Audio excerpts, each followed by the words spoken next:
खुर्चीतनं. आणि पदं बिदं याच्यात बी लय अडकू नका बरं का कांबळे सर आपण सगळे.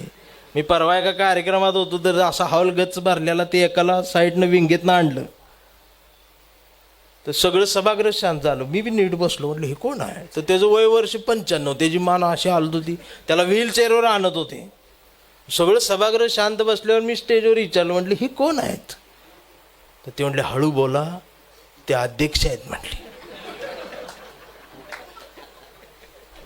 संघटनेचे अध्यक्ष आहेत. आता मग त्यांची अवस्था बघितली, मी रोकटोक मी म्हटलं बदला, कशाला ठेवला अध्यक्ष. ते बाजूला होते, ते म्हटले अहो हळू बोला. ते म्हटलं का. ते अध्यक्ष आहेत म्हणूनच जिवंत आहेत म्हटले. पद काढली मरते म्हटलं. आणि जे खुर्ची ढकलत होतं ती 85 वय, त्याची मान अशा आलत होतं. मग म्हटलं ती कोण आहेत. तर ते म्हटले काय ऑब्झर्वेशन आहे. म्हटलं काय झालं. अहो ते संघटनेचे उपाध्यक्ष आहेत. म्हणजे नीट चित्र बघितल्यावर लक्षात, ती उपाध्यक्ष म्हणत होत त्याला तू उठ, मला 5 वर्ष बसू दे. पण त्याचं नाही नाही नाही नाही नाही.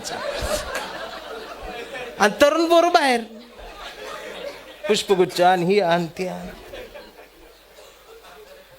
तुम्ही आता पुढं बसा. अहो कधीतरी आमच्या महापुरुषांच्या जयंत्या, तिथनं तुम्ही बी आता सगळी व्हा बाजूला. काय उपयोग नाही तुमचा. आमच्या पोरींच्या हातात देऊन बघा, महिलांच्या दणक्यात जयंत्या साजऱ्या करतात. आता लई जण चिडली आमची ह्यानं ही ह्याच्यात कशाला आला म्हणले. वर्षातनी एकदाच मिरवायचा चान्स असतो, तो बी यानं घालवला म्हणते.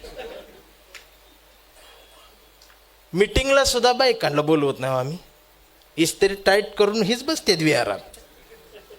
आणि कार्यक्रमाला बायकांना आले की म्हणतात आमच्या बायका कधी सुधारणार. तू मिटिंगलाच बोलवत नाही त्यांना. आणि माझ्या मोबाईलवर रिंगटोन समतेच्या वाटण या. खरंच जातीवादी तर तुम्हीच ऐकू. उद्या तुमच्या पोरान जर भंगेज पुरगी आणली आणि म्हणला पप्पा भंगेज पुरगी मी लोक तुला सण होते, हे लगेच हे आरती ती खालच्या जाती मार म्हणते.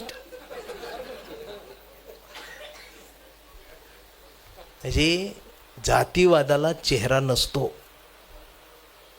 तो मेंदूत असतो, जो तुमच्या बी आहे